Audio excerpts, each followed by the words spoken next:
Bismillahirrahmanirrahim. Assalamualaikum warahmatullahi wabarakatuh. Hari ini hari Jumaat 23 September. Kita nak berkongsi sedikit lah. Biasanya video saya ni adalah ulang kaji untuk persiapan satu urusan. Jadi kita nak ulang kaji bersama. Kita jadikan video ni nota lah.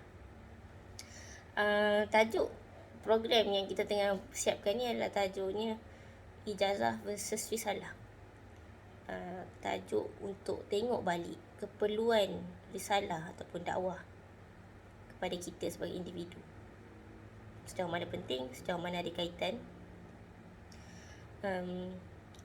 Dan adalah beberapa buku yang diambil untuk rujukan, antaranya buku Fiqh Dakwah karya M. Nasir, orang Indonesia. Buku ni buku lama, buku ayah saya. Yang menariknya, buku ni dia mulakan dengan diri kita, dengan melihat peranan ataupun fungsi, tujuan kita sebagai manusia. Diambil daripada surah At-Tin. Dimulakan dengan surah At-Tin bila Allah kata ayat 4 dia kan, laqad khalaqnal insana fi ahsani taqwim. Allah kata sesungguhnya kami telah jadikan manusia dalam susunan ataupun bentuk rupa yang paling sempurna. Sempurna dari sudut apa?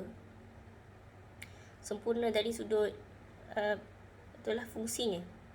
Kita ada akal, kita ada emosi, kita ada semua features-features yang tak ada pada makhluk lain, menjadikan kita boleh berperanan yang mana makhluk lain tak boleh berperanan.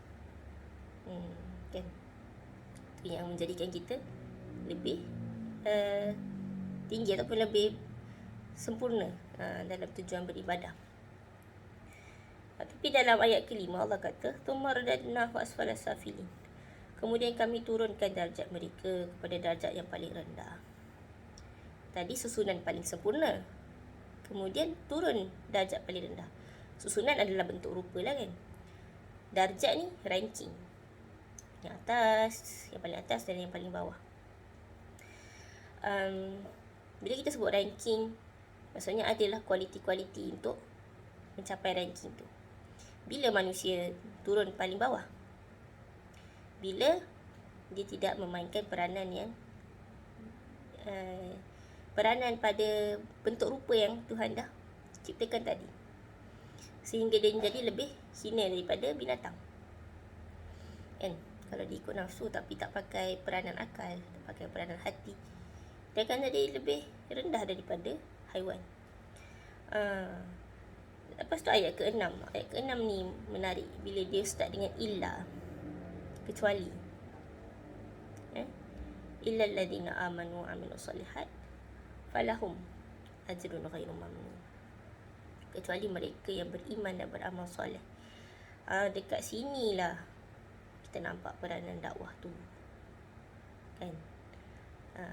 Kecuali siapa? Kecuali orang yang beriman dan beramal soleh. Beriman ni maksudnya beriman kepada risalah lah. Beriman kepada apa yang Allah nak suruh kita beriman. Beramal soleh ni pula adalah amal-amal yang menunaikan hak Allah dan hak manusia, yang mana kita belajar daripada Nabi Muhammad SAW. Jadi tugas pendakwah sebenarnya, tugas menjadikan manusia tu mengenali peranan susun bentuk rupa yang Tuhan berikan pada seseorang manusia, menjadikan dia berfungsi sehingga mencapai tujuan dia yang menjadikan darjat dia tinggi, melindungi dia daripada jatuh ke bawah, darjat yang rendah. Kan? Yang menarik sekali, ini ayat yang paling menarik lah, bila penulis menuliskan bahawa ayatnya berbunyi, Al-Quran adalah himpunan dari wahyu yang merupakan tuntutan yang dihajatkan oleh fitrah manusia. Sekali lagi, Al-Quran adalah himpunan dari wahyu, benda yang Allah turunkan, yang merupakan tuntutan yang dihajatkan oleh fitrah manusia. Ahsani taqwim tadi tu fitrah manusia, dan fitrah manusia ni ada tuntutan peranan dia. Jadi mana nak dapat guideline ataupun guidance untuk berperanan tu kan. Di mana nak dapatkan panduan untuk fitrah manusia tu? Tak lain tak bukan daripada Al-Quran. Dan penulis meringkaskan, penulis kata tugas risalah para rasul dan kemudiannya menjadi tugas pendakwah dan para mubaligh adalah mempertemukan fitrah manusia dengan wahyu ilahi. Cantik kan? Maksudnya tugas seorang pendakwah ataupun yang menyampaikan risalah adalah mempertemukan sahaja. Macam jambatan lah. Mempertemukan antara fitrah manusia. Sebab semua orang dilahirkan dengan fitrah yang sama. Kita mempertemukan sahaja fitrah manusia dengan wahyu ilahi. Wahyu ilahi. Ini nak tak nak seorang pendakwah tu kena kenal lah fitrah manusia tu apa. Dan yang kedua, dia kena kenal lah wahyu tu apa. Ilmu untuk dua-dua benda tu kan. Banyak lagi sebenarnya dalam buku ni to be explored. Tapi alhamdulillah lah setakat ni itu saja dah wow kan. Kemudian bila kita fikir balik, cukuplah kan kalau Nabi dan pendakwah sahaja, ustaz-ustazah kerja yang buat kerja dakwah ni. Saya belajar sains, saya tak perlu buat dakwah kan. Boleh ke cakap macam tu? Semua orang wajib mengenal agamanya sendiri. Semua orang wajib berperanan sebab itulah tujuan hidup kita. Jadi benda tu tak ada pula disebutkan hanya orang agama saja ke dan sebagainya. Bila kita tengok pada fungsi sosial sendiri pun,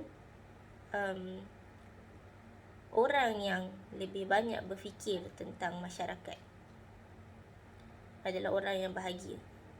Ataupun bukan bahagia lah, maksudnya kalau kita tengokkan dalam buku Lembaga Budi karya Hamka, dikatakan bahawa kadar jenayah tu bersangkut paut pada manusia tu berfikir untuk orang lain ke tak. Lagi banyak satu masyarakat tu berfikir pasal orang lain, lagi terjaga dia punya keperluan, dia punya kesejahteraan satu masyarakat tu. Tapi kalau semua orang tu dia fikir diri sendiri je, jadi baik seorang-seorang je,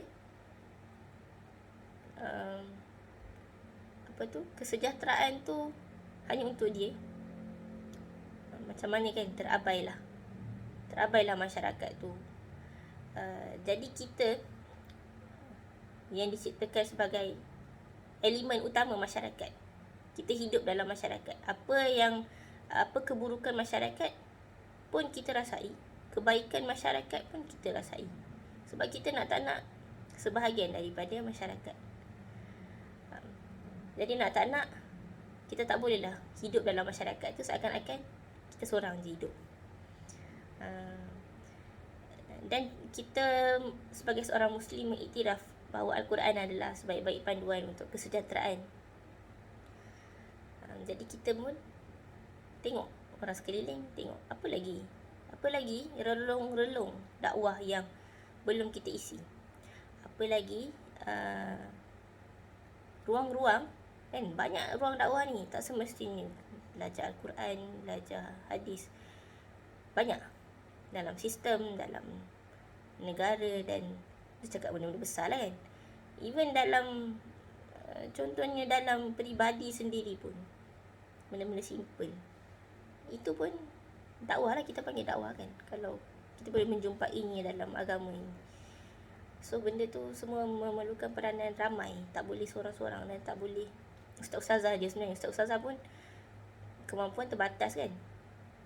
Ustaz-ustazah pun perlu merujuk expert, profesional, kalau nak mengkaitkan peranan agama ni dengan kehidupan semasa. Apatah lagi kemahiran yang memerlukan profesionalisme kan. Jadi apa-apa pun di akhir hari, kerjanya adalah kerja mempertemukan fitrah tu dalam setiap orang dengan wahyu. Semua orang ada fitrah. Baik datuk ataupun Perdana Menteri sekalipun, dia ada fitrah dia.